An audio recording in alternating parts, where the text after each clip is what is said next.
പഴങ്ങൾക്കും വിത്തുകൾക്കും പ്രാധാന്യം നൽകിക്കൊണ്ടുള്ള ഒരു സസ്യാഹാര ശീലം ആനന്ദകരമായിരിക്കുന്ന ആരോഗ്യകരമായിരിക്കുന്ന ഒരു അവസ്ഥ സൃഷ്ടിക്കാൻ പ്രാപ്തമാകും. അതിന് പ്രധാന കാരണം പചനേന്ദ്രിയ ശുദ്ധി നിലനിർത്താൻ ഇത്തരം ഭക്ഷണത്തിന് സാധിക്കും. പഴങ്ങൾക്കും വിത്തുകൾക്കും അതുപോലെ സസ്യാഹാരങ്ങൾക്കും ധാരാളം ഫൈബർ നാരുകളുള്ള ഭക്ഷണമാണ്. അതോടൊപ്പം തന്നെ അത് പോഷക സമൃദ്ധമാണ് എന്ന് മാത്രമല്ല, മനുഷ്യ ശരീരത്തിന് എന്തൊക്കെ ആവശ്യങ്ങളുണ്ടോ അത് സമഗ്രമായിട്ട് പരിഗണിക്കാൻ പ്രാപ്തമായ എന്തൊക്കെ വേണോ അതൊക്കെ അതിലടങ്ങിയിരിക്കുന്നു എന്നുള്ളതാണ്.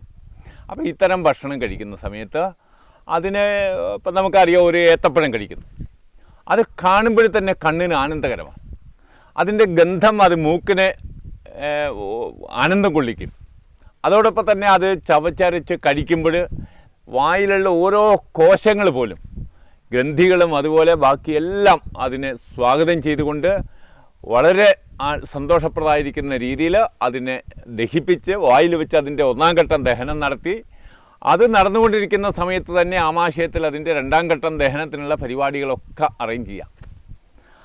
അവിടെ അതിനെ സ്വീകരിച്ചുകൊണ്ട് അതിനെ സത്തിനെ സ്വീകരിച്ച് അസത്തിനെ പുറത്താക്കുന്ന നടപടി വളരെ ആനന്ദപ്രദമായിരിക്കുന്ന ഒരു പചനേന്ദ്രിയത്തിനൊരു ഉത്സവ പ്രതീതിയോടുകൂടി നടക്കും.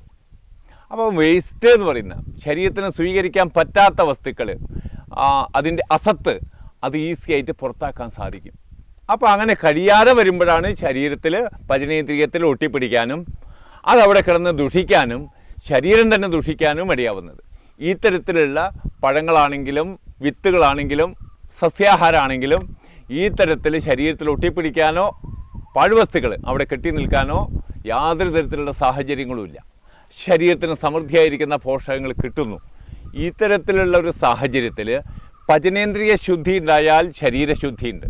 ശരീരശുദ്ധി ഉണ്ടാവുമ്പോൾ മനഃശുദ്ധി ഉണ്ടാവും. മനഃശുദ്ധി ഉണ്ടാവുമ്പോൾ ഒരു പുതിയ സംസ്കാരം ഉണ്ടാവും. അത്തരത്തിലുള്ള ഒരു സംസ്കാരമുള്ള ഒരു ജീവിയാവുമ്പോൾ അവൻ സ്വന്തം ശരീരത്തെ തന്നെ ആത്മനെ തന്നെ വഞ്ചിക്കാൻ കഴിയില്ല. അതുപോലെ തന്നെയാണ് കുടുംബത്തിൽ മറ്റുള്ള ആളുകളുടെ ആവശ്യങ്ങളും അവകാശങ്ങളും എല്ലാം സ്ഥാപിച്ചു കൊടുക്കാൻ അംഗീകരിക്കാനും സാധിക്കും. അതുപോലെ തന്നെയാണ് സമൂഹത്തിൽ ആരെയും ഒരു ജീവിനെ പോലും ഉപദ്രവിക്കാൻ കഴിയില്ല. മറ്റുള്ള ജീവികളൊക്കെ കാണുമ്പോൾ അതിനെയൊക്കെ പിടിച്ച് തിന്നാൻ കൊതി തോന്നുക, അത്തരത്തിലുള്ളൊരു കൊതി ഇത്തരത്തിലുള്ള സംസ്കാരമുള്ള ആളുകൾക്ക് ഉണ്ടാവില്ല. എല്ലാ ജീവജാലങ്ങൾക്കും ഈ വ്യക്തിനെ കൊണ്ട് സഹായമായി അല്ലാതെ ഒരു തരത്തിലുള്ള ഉപദ്രവവും ഉണ്ടാവില്ല എന്നുള്ളത് ഈ ജീവിത രീതിയുടെ ഒരു പ്രത്യേകതയാണ്.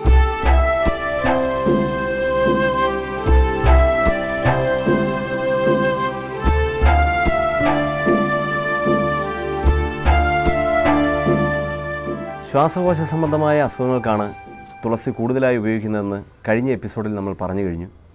അതിൻ്റെ ശാസ്ത്രീയമായ രഹസ്യം എന്താണെന്നും പറഞ്ഞു. നിത്യജീവിതത്തിൽ ഇതൊന്നുമല്ലാതെ തുളസി പല വിധത്തിലും ഉപകാരപ്പെടുന്നുണ്ട്. സാധാരണ ഒരു സാമാന്യ രോഗചികിത്സ അല്ലെങ്കിൽ അടുക്കള ഗൃഹവൈദ്യം എന്നുള്ള രീതിക്കാണ് ഇതിനെ വീക്ഷിക്കാറ് പതിവ്. അങ്ങനെ വരികയാണെങ്കിൽ ഈ ദുഷ്ടജന്തുക്കൾ കടിക്കുകയോ അല്ലെങ്കിൽ കഴിച്ചുണ്ടാകുന്ന വ്രണങ്ങൾ കരിയാനോ ആ വിഷാംശത്തെ കളയാനൊക്കെ ഈ തുളസി ഇലയും മഞ്ഞളും കൂടെ അരച്ചു പുരട്ടാറുണ്ട്. തുളസി ഇലയും വേപ്പിൻ്റെ ഇലയും കൂടെ അരച്ചു പുരട്ടാറുണ്ട്. ഇങ്ങനെയൊക്കെ ഉണ്ടാകുന്ന പ്രയോഗങ്ങൾ സാമാന്യേന ചെയ്യണം. അതിനൊരു ആധികാരിക നിർദ്ദേശമൊന്നും ഇതിനകത്ത് ആവശ്യമില്ല. അതിനകത്ത് ഈ ചെടിക്കുണ്ടാകുന്ന ഒരു പ്രത്യേകത എന്ന് പറയുന്നത് വളരെ പ്രഭാവദ്രവ്യത്തിൽപ്പെട്ടതാണ്. അതായത് അത് ഏതിനോട് യോജിച്ചാക്കുന്നതിനും അത് അതിൻ്റേതായ ഗുണവും മറ്റതിൻ്റെ ഗുണത്തെയും ഒരേപോലെ കൊണ്ടുപോയി നടക്കുന്നതുകൊണ്ട് ആർക്കും ഉപദ്രവം ഉണ്ടാവില്ല. കഴിക്കുന്നവർക്കും ചെടിക്കോ മറ്റു കാര്യത്തിനോ ഉപദ്രവം ഇല്ലാത്തതുകൊണ്ടാണ് ഇത്തരം ചികിത്സയ്ക്ക് പ്രാധാന്യം. അളവില്ല, എങ്ങനെ വേണമെങ്കിലും ആവാം.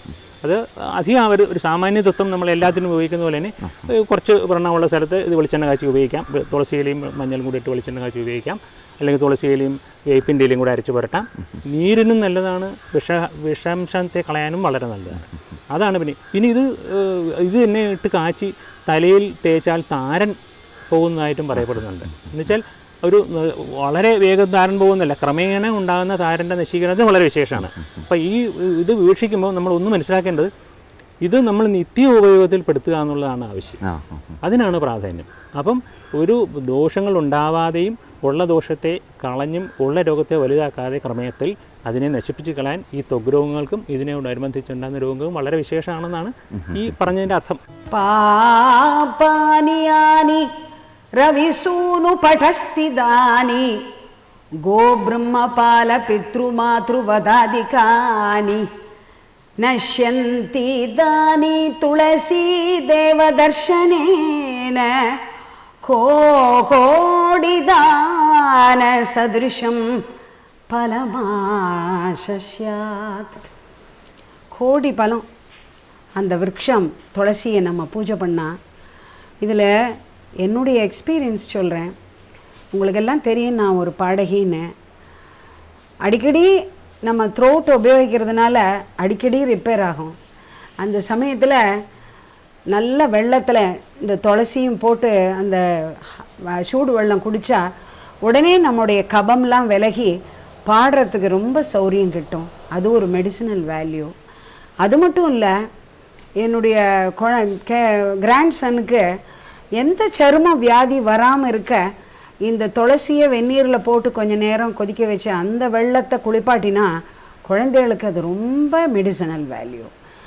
ஜலதோஷம் ஆகட்டும், கபம் ஆகட்டும், எல்லாம் போயிடும் இந்த துளசினால். அதோட மகிமை வேறு தான். என்னுடைய ஹஸ்பண்டுக்கு டயபெட்டிக்காக இருந்தது. இந்த வில்வமும் துளசியும் கழிச்ச அப்படியே இந்த டயபெட்டிக் குறைஞ்சி வந்திருக்குன்னா அதனுடைய മഹാത്മ്യത്തെ என்னன்னு சொல்ல. ഡയബറ്റീസ് ഉണ്ട് എന്നെനിക്ക് തോന്നിയ ഒരു സംഭവമാണ് കൂടുതൽ ദാഹം. ഡോക്ടറുടെ അടുത്ത് ചെന്നപ്പോൾ ടെസ്റ്റ് ചെയ്യാൻ നോക്കിയപ്പോൾ ഫാസ്റ്റിങ്ങിൽ 250 ആയിരുന്നു. സെമി ഗ്ലൂക്കോൺ എന്ന് പറഞ്ഞിട്ട് ഒരു ഇംഗ്ലീഷ് മെഡിസിനാണ് ആദ്യം കഴിക്കാൻ പറഞ്ഞത്. അത് 200 കുറഞ്ഞു. പക്ഷേ അത് നിർത്തിയപ്പോൾ പിന്നെ അത് 250 കൂടി. അതുകൊണ്ട് എന്ത് ചെയ്തു, നാച്ചുറോപ്പതി എന്ന് പറഞ്ഞാൽ ഒരു ആശയം ഉണ്ടല്ലോ വിചാരിച്ചിട്ട് എനിക്ക് സജസ്റ്റ് ചെയ്താണ് തുളസിയും വില്വവും കൂടെ ചേർന്നിട്ട് കഴിക്കാനായിട്ട് പറഞ്ഞത്. അത് ഒരു ശനിയാഴ്ച കഴിച്ചു തുടങ്ങി. ദിവസവും രാവിലെ വെറും വയറ്റിലാണ് കഴിക്കാൻ തുടങ്ങിയത്. അടുത്ത ശനിയാഴ്ച ഞാൻ റീഡിംഗ് എടുത്തപ്പോൾ ഫാസ്റ്റിംഗ് 200-ഉം യൂറിൻ ഷുഗർ 2.5 ഉണ്ടായിരുന്നു. അതിനടുത്ത ശനിയാഴ്ച എടുത്തപ്പോൾ 150 1.5 ആയിട്ട് കുറഞ്ഞു. അതിനടുത്ത ശനിയാഴ്ച എടുത്തപ്പോൾ 110-ഉം യൂറിൻ ഷുഗർ നില്ലായി. അങ്ങനെ നിത്യവും തുളസിയും വില്വവും കൂടെ കഴിക്കുന്ന ഒരു ഹാബിറ്റായിട്ട് മാറ്റിയിരിക്കുകയാണ്. ഇപ്പോൾ എനിക്കുള്ളത് നോർമലായിട്ടുള്ള യൂറിൻ ഷുഗർ ആയാലും ശരി, ബ്ലഡ് ഷുഗർ ആയാലും ഉള്ള ലെവലിലാണ് ഉള്ളത്. ഇത് ഞാനിപ്പോൾ തുടർന്നുകൊണ്ടിരിക്കുകയാണ്. ഇത് തുളസിയുടെയും വില്വത്തിൻ്റെയും ഒരു മഹിമയായിട്ടാണ് ഞാൻ വിചാരിക്കുന്നത്. ഇതിൽ കൂടുതൽ പ്രസക്തിയുള്ളത് തുളസിക്കാണ് എന്നാണ് നമ്മുടെ നാച്ചുറോപ്പതിക്കാർ പറയുന്നത്.